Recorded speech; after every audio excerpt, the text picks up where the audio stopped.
গেছে হুজুর, বেয়াদবি করেছি আল্লাহ মাফ করে দেন হুজুর, যিনি নাই বুঝি নাই মাফ করে দেন। আমরা আপনার ইবাদতখানাকে স্বর্ণের ইটের দ্বারা বানায় দেব। হযরতে দুলাল বলেন, না না, আমার যে ঝুপড়ি ছিল ওইটাই বানায় দাও, আমার স্বর্ণের ইবাদতখানা দরকার নাই, এটা আমার কর্মের ফল। কেন কি ফল? কর্মের ফল। এই জন্য ভাইরা আমার, মা বাবার কষ্ট নেওয়া যাবে না। মা বাবা জীবিত থাকলে তাদের খেদমত করতে হবে। জীবিত থাকলে তাদের 7টা হক, কয়টা হক? 7টা হক। মৃত্যুর পরে তাদের 7টা হক।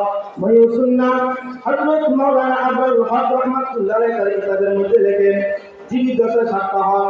1 নাম্বার হলো তাদের অন্তর দিয়ে তাদের সম্মান শ্রদ্ধা করা। 2 নাম্বার তাদের অন্তর দিয়া মহাব্বত করা। 3 নাম্বার শরীরের সম্মত তাদের কথা মান্য করা। 4 নাম্বার তাদের খেদমত করা। 5 নাম্বার তাদের প্রয়োজন পূরণ করা। 6 নাম্বার হলো তাদের শান্তিতে রাখার জন্য ফিকির করা। 7 নাম্বার হলো যদি দূরে কোথায় থাকে মাঝে মধ্যে তাদের সাথে সাক্ষাৎ করা। এই 7টা হলো জীবিত দশায়, আর 7টা হলো মৃত্যুর পরে। 1 নাম্বার হলো তাদের জন্য কি করা? রহমতের দোয়া করা, আল্লাহর কাছে ক্ষমা চাওয়া, মারা গেছে। 2 নাম্বার তাদের জন্য কিছু দান সদকা করে হলেও, তাদের জন্য কোরআন পাঠ করে হয়ে, নামাজের মাধ্যমে হলেও মাঝে মধ্যে তাদের জন্য কি করা? ইশারে সওয়াব করা। 3 নাম্বার তার নিকটতম আত্মীয় স্বজনের সাথে সৎ ব্যবহার করা। 4 নাম্বার তাদের নিকটতম আত্মীয় স্বজনের সহযোগিতা করা। 5 নাম্বার যদি আল্লাহ এবং বান্দার মাঝে কোনো ঋণ থাকে ঋণ পরিশোধ করা। 6 নাম্বার যদি বৈধ কোনো ওসিয়ত থাকে ওই ওসিয়ত পূরণ করা।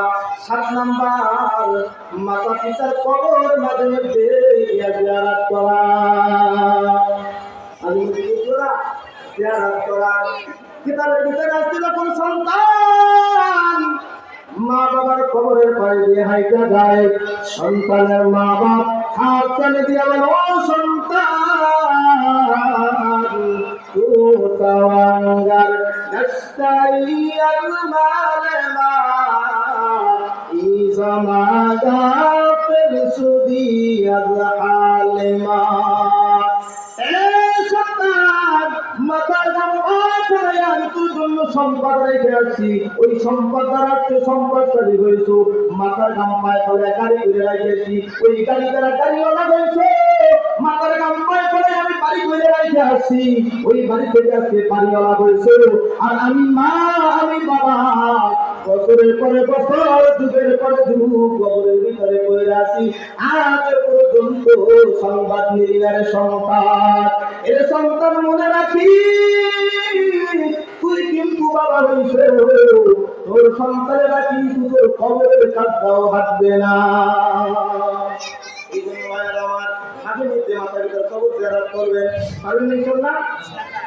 আর এই মাদ্রাসা এতিমখানা রয়েছে, এই এতিমখানা আপনারা সহযোগিতা করবেন। আপনারা আপনাদের দান দ্বারা এই মাদ্রাসা কোরআনের খিদমতকারী রাখবেন ইনশাআল্লাহ। এই মাদ্রাসা এই এলাকার জন্য রহমত, এলাকার জন্য কি রহমত। এরা 24টা ঘন্টা কোরআন তেলাওয়াত করে। অতএব আমার আপনার সম্পদ আল্লাহ দিয়েছেন, এই সম্পদে তাদের সহযোগিতা করবো ইনশাআল্লাহ। আল্লাহ পাক বলেন, ইন্নাল্লাহ আশতারা মিনাল মুমিনিনা أنفسهم وأموالهم بأن لهم الجنة।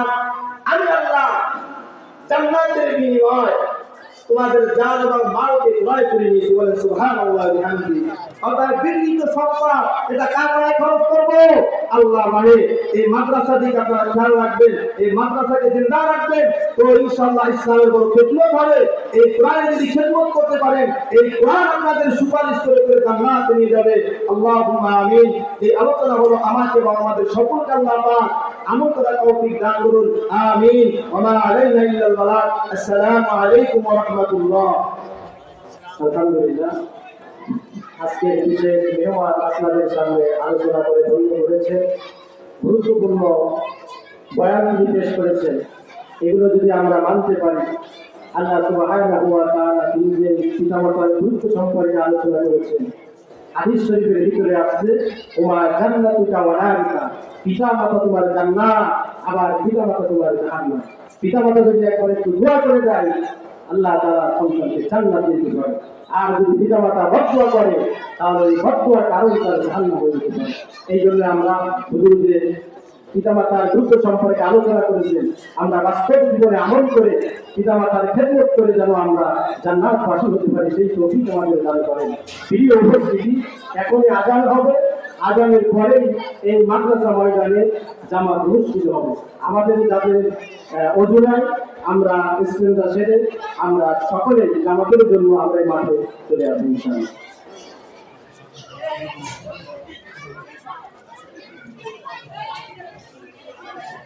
नहीं नहीं साथ साथ दोनों यहाँ पर